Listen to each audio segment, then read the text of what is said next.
सकाळी बरोबर 7:30 निघाले आता साईटवर. चला तर मग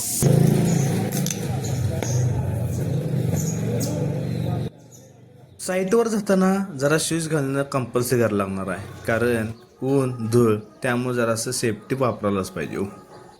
सकाळ सकाळी निघाले आपण साईटवर. आमच्या आधी सुद्धा शेतकरी आलेला आहे ट्रॅक्टर चालवून. एक तर कामाचा माणूस सकाळी लवकर उठून जाते कामावर, नाही तर शेतकऱ्याला तर काही विषयच नाही सोडा. आता टायमिंगमध्ये दिलं लाईटीचं, रात्री येत्या 8 काय 9 वाजता, सकाळी पहाटे 5 झाले. म्हणजे रात्रभर शेतकऱ्यांना मुंबईला जायचं तिथं पाणी पाजा. दुसऱ्याची लाईट ठेवाय काय होती काय माहिती.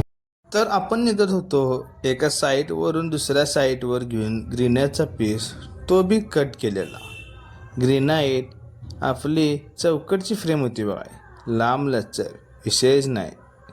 एकदम रिस्क घेऊन आणि प्रॉपरली घेऊन जात होतो बघा, कारण लय मोठी रिस्क होती. ये है सिविल वाले का जुगाड़. गाडी हमारे पास है क्रेटा, आणि क्रेटात निघाला आम्ही ही ग्रेनाइटचा पीस. आपल्या कोल्हापुराच्या रोडच्या इथं एक पीस कमी पडला आहे म्हणून तो न्यायला आला बघा. आता आणलं एका साईडनं पीस, आणि आता जवळ 30 किलोमीटर घेऊन आला. तर म्हटले तडते मोडते वाढते व्यवस्थित जायला पाहिजे. अजून तर आला 1-2 किलोमीटर आहे. चला मग जाऊ साईडवर. फ्रेम तर एकदम व्यवस्थित आणि एकदम चांगला आहे, प्रॉपरली आपण आणली होती. त्यानंतर साईडवर गेलं तर काय POPचं काम झालं होतं, आणि फरशी पण ही किचन वॉल टाईल विषय हा 2x4 एकदम परफेक्ट. त्यानंतर बाथरूमचं सुद्धा फिटिंग व्यवस्थित झालं. त्यानंतर जाया म्हटलं आपण जरासं सिलिंग्स बघायला, म्हणजे POP टॉपचं डिझाईन आणि विषय हा.